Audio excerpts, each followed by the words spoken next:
With Splash 105.5 FM. We are the Integrity Station, and it's just about 2 minutes past 8 a.m. this lovely Thursday morning. It's also the 6th day of April 2023. Welcome to Beyond the Surface. My name is Charity Jerome. So we know that the federal government has declared a public holiday for tomorrow, 7th of April, and Monday, 10th of April. For the Easter celebration. Tomorrow is Good Friday, and on Monday would be Easter Monday, of course, following Sunday's celebrations of Easter. And I know that the holiday has started for a lot of kids, and people are looking forward to having a good time over this weekend as we all celebrate Easter. So I hope that everything is going to plan for you. It seems like things are easing off as far as the whole Naira crisis is concerned, and we have that to be grateful for. But there's still plenty wahala in the horizon. Take, for example, the removal of fuel subsidy. We're not talking about that. I mean, this is just to wish you a very good Easter celebration ahead, and I hope that you find it just as fulfilling and that you have what it takes to have a really beautiful celebration for yourself and for your family. Welcome to the show today.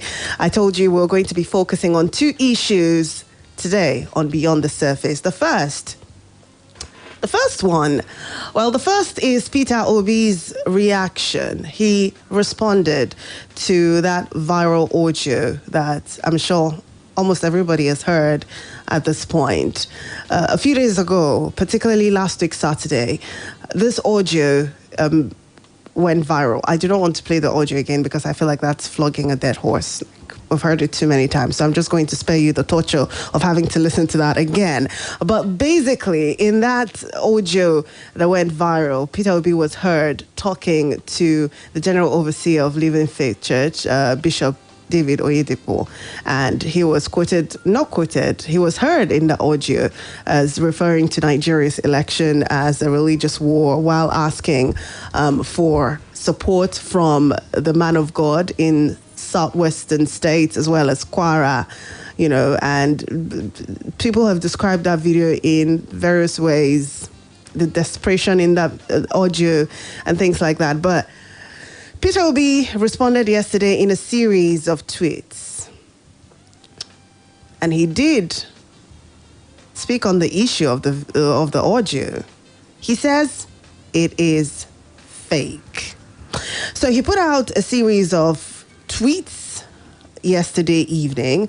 I will not be able to take all of them, but I will take a part of those comments. So he says, I repeatedly stated that no one should vote for me based on tribe or religion, but rather on the assessment of character, competence, capacity, credibility, and compassion that can be trusted to create a new Nigeria.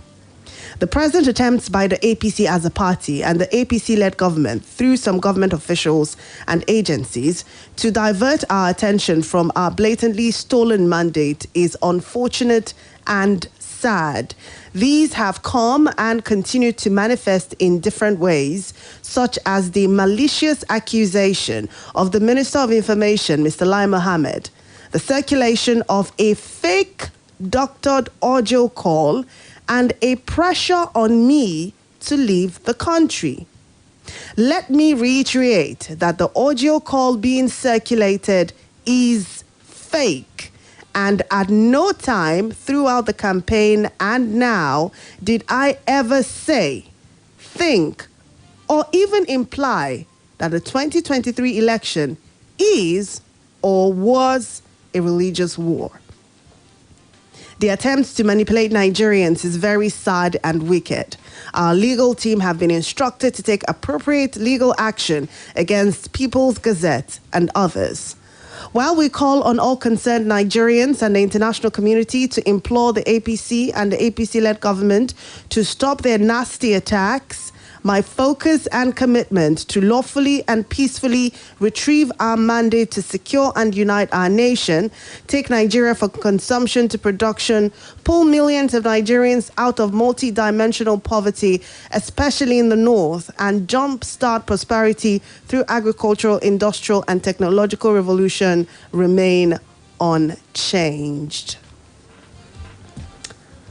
The words of Peter Obi in his response to some latest development. I mean, I think it was 2 days ago that Sheon and Ibukun were talking about the Lai Mohammed's comments while in Washington, saying that Obi, through his comments, himself and his vice presidential candidate, Dati Baba Ahmed, have repeatedly, through their actions and their comments, incited insurrection.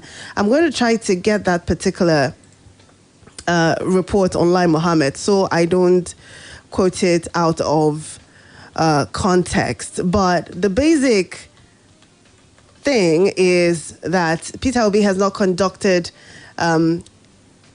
himself in the best way possible. And he says his action in some way or the other is